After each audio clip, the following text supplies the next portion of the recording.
ପିତାମହୁଲ ଗ୍ରାମରେ ସାନ ଭାଇର ଟାଙ୍ଗିଆ ଚୋଟରେ ବଡ଼ ଭାଇର ମୃତ୍ୟୁ। ସୁବଳିଆ ଥାନାରେ ମାମଲା ରୁଜୁ। ସୂଚନା ଅନୁସାରେ ଗତକାଲି ସନ୍ଧ୍ୟାରେ କୌଣସି ଘରୋଇ ସମସ୍ୟାକୁ କେନ୍ଦ୍ର କରି ସୁବର୍ଣ୍ଣପୁର ଜିଲ୍ଲା ସୁବଳିଆ ଥାନା ଅନ୍ତର୍ଗତ ପିତାମହୁଲ ବଢ଼ିଆ ସାହିର ଆନନ୍ଦ ନାୟକ ଏବଂ ତାଙ୍କ ସାନ ଭାଇ ଶଙ୍କର ନାୟକ ମଧ୍ୟରେ କଳହ ଉପଜିଥିଲା। ଏଥିରେ ଉତ୍କ୍ଷିପ୍ତ ହୋଇ ସାନ ଭାଇ ଶଙ୍କର ବଡ଼ ଭାଇ ଆନନ୍ଦକୁ ମୁଣ୍ଡରେ ଏବଂ ବାମ ଗୋଡ଼ରେ ଏକ ଟାଙ୍ଗିଆ ସାହାଯ୍ୟରେ ଆକ୍ରମଣ କରିଥିଲେ।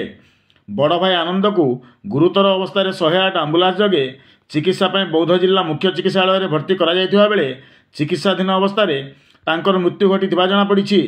କୌଣସି ସୂତ୍ରରୁ ଖବର ପାଇ ସୁବଳିଆ ଥାନାର ଏକ ସ୍ୱତନ୍ତ୍ର ଟିମ୍ ଗତକାଲି ରାତିରେ ଘଟଣାସ୍ଥଳରେ ପହଞ୍ଚି ଅଭିଯୁକ୍ତକୁ ଗିରଫ କରିବା ସହ ବୌଦ୍ଧ ମୁଖ୍ୟ ଚିକିତ୍ସାଳୟରେ ପହଞ୍ଚି ତଦନ୍ତ ଆରମ୍ଭ କରିଥିବା ବେଳେ ଆଜି ଉପଖଣ୍ଡ ପୋଲିସ ଅଧିକାରୀ ଶ୍ରୀଯୁକ୍ତ ହେମନ୍ତ ରାଓ ଏବଂ ବଲାଙ୍ଗୀର ସାଇଣ୍ଟିଫିକ୍ ଟିମ୍ ଓ ସୁବଳିଆ ଥାନା ଅଧିକାରୀ ସୁଶାନ୍ତ କୁମାର ପ୍ରଧାନ ଘଟଣାସ୍ଥଳରେ ପହଞ୍ଚି ସରଜମିନ ତଦନ୍ତ ଆରମ୍ଭ କରିବା ସହ ମୃତକଙ୍କ ପତ୍ନୀଙ୍କ ଅଭିଯୋଗକୁ ଆଧାର କରି ସୁବଳିଆ ଥାନା କେସ୍ ନମ୍ବର 108/25 ଭାରତୀୟ ନ୍ୟାୟ ସଂହିତା ଧାରା 103ରେ ଏକ ମାମଲା ରୁଜୁ କରି ଘଟଣାର ଅଧିକ ତଦନ୍ତ ଜାରି ରଖିଥିବା ଜଣାପଡ଼ିଛି।